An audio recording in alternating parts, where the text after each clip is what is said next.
Jadi kami kepada rakyat berjanji, apabila kami memenangkan 51% di parlemen, kami akan rubah undang-undang anti korupsi dan mencantumkan pasal hukuman mati bagi koruptor.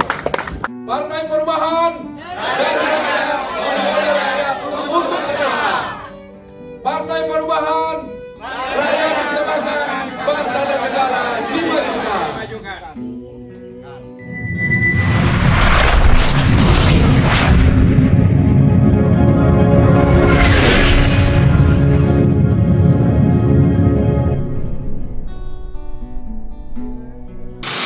Bismillahirrahmanirrahim. Assalamualaikum warahmatullahi wabarakatuh. Sahabat-sahabat perubahan dimanapun berada, semoga sehat selalu dan semoga selalu dilimpahkan rezeki oleh Allah Subhanahu Wa Taala yang melimpah barokah dan manfaat. Amin ya rabbal alamin.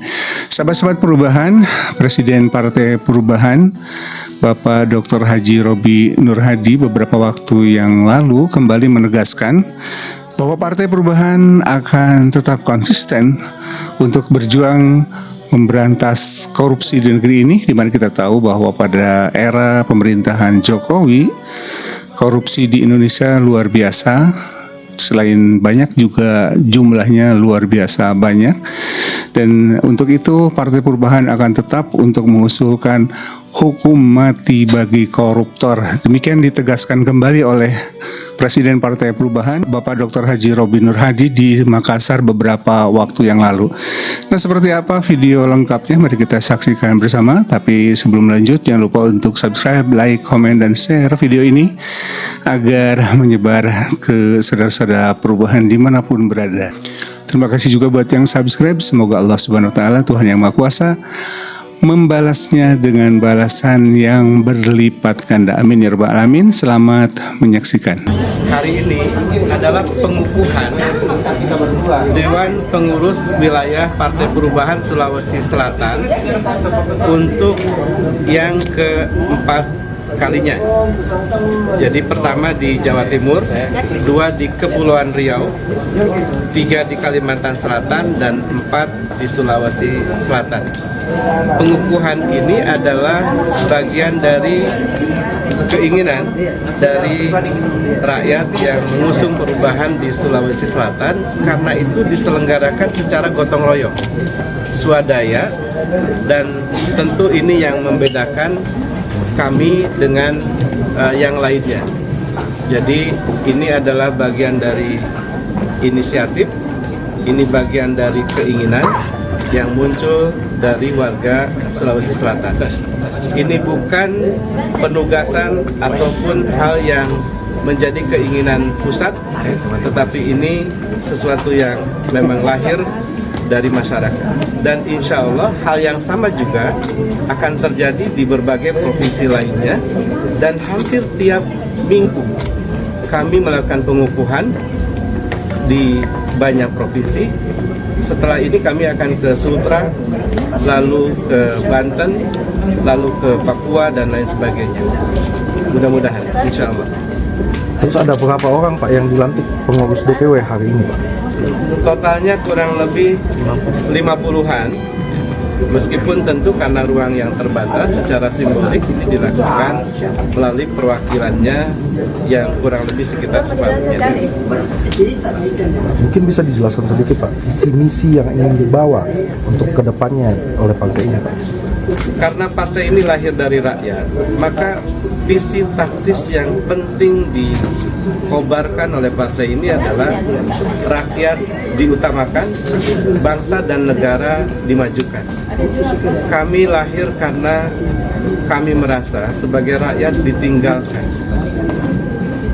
Kebijakan seringkali tidak berpikir bagaimana mempertimbangkan rakyat terlebih dahulu, sehingga terkesan mengabaikan.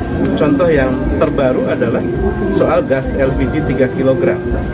Bagaimana dari satu kebijakan, akhirnya yang korban adalah rakyat. Hal-hal seperti inilah yang membuat kami melahirkan satu visi perubahan, di mana kami menuntut rakyat itu diutamakan.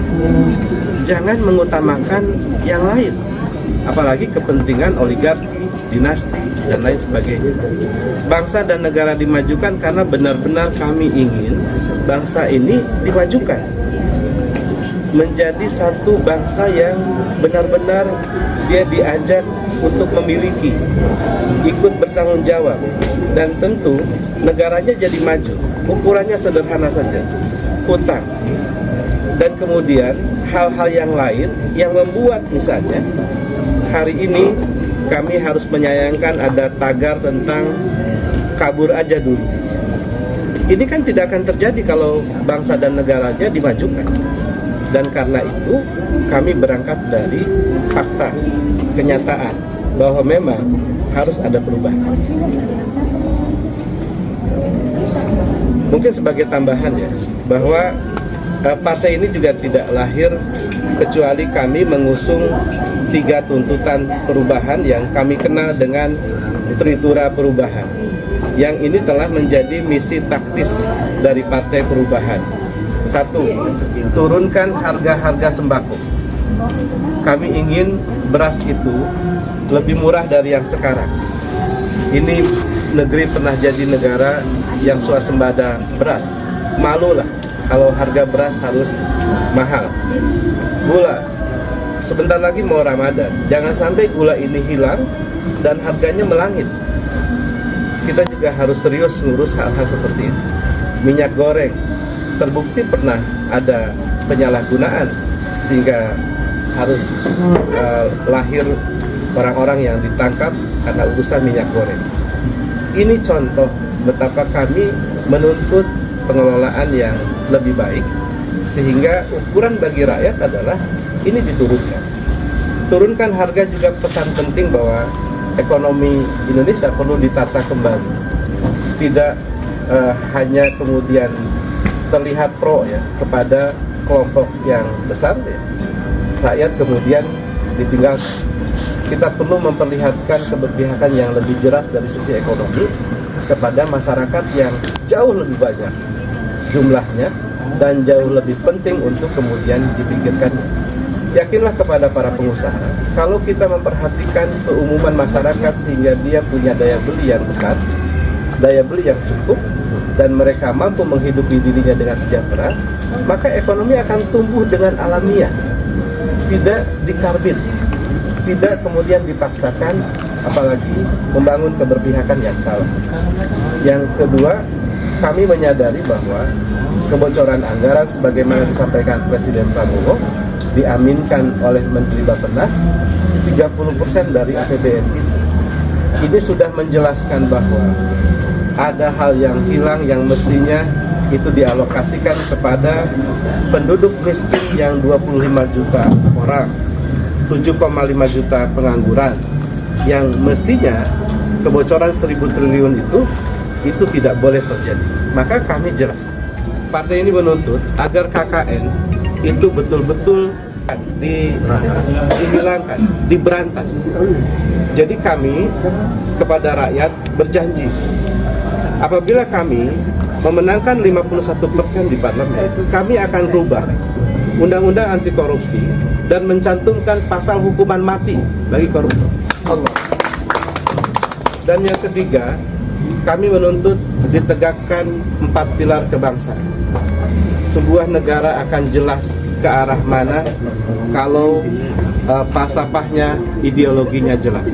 Karena itu kami minta tegakkan Pancasila. Kami juga akan bersungguh-sungguh jelas yang bisa kami pegang saat konstitusi itu dihormati. Jangan dianeksasi, jangan ditafsirkan sesuai dengan kepentingan politik kelompok orang yang karena ingin meraih kekuasaan tertentu. Kalau kami disuruh berpegangan pada konstitusi, yang lain juga harus pegangan supaya jelas, supaya kami punya kepercayaan kepada negeri ini untuk sama-sama kita merujuk pada aturan yang sama, Undang-Undang Dasar 45. Jadi kami meminta tegakkan pilar Undang-Undang Dasar 45 itu, juga NKRI. Ini negara kesatuan Republik Indonesia, bukan negara kerajaan Republik Indonesia. Jadi kami menolak dinasti. Kami tidak ingin negeri ini pada akhirnya dikuasai oleh keluarga-keluarga. Terpenting adalah kami tentu akan mengajak rakyat melalui program Partai Perubahan Menyapa Rakyat. Kami sadar bahwa rakyat adalah kekuatan, karena itu kami menyapa dan menggalaknya. Kedua, kami ingin memastikan, melisting, menginventarisasi kebijakan-kebijakan yang merugikan rakyat, dan kami siapkan strategi mengadvokasinya. Salah satu contoh adalah PPN 12%, kami tentu menolaknya karena tidak tepat waktunya dan tidak tepat peruntukannya. Karena itu kami sudah menjalankan itu. Yang kedua, soal gas LPG 3 kg. Ini jelas ya, rakyat semuanya sudah teriak, dan ini kemudian kan jadi bahan olokan. Oleh karena itu, bagian dari rasa sayang kami kepada negeri ini tidak boleh terulang. Kita harus berpikir dulu baru bertindak, jangan bertindak dulu baru berpikir. Jangan sampai kemudian kita nggak kasihan kepada rakyat yang terdampak, yang selalu harus jadi korban kebijakan, ricuh, bahkan memakan korban. Lalu yang lainnya adalah kami tentu ingin memastikan bahwa proses pendaftaran kami di Kumham, di KPU itu bisa berjalan dengan lancar. Karena itu konsolidasi partai dilakukan sampai ke tingkat paling bawah, di kelurahan, bahkan kami membangun koordinator RT, RW, dan lain sebagainya. Dan yang terakhir dari hal itu semua adalah kami ingin memastikan bahwa kami ingin memulai pembelaan kepada rakyat itu dari apa yang bisa kami lakukan.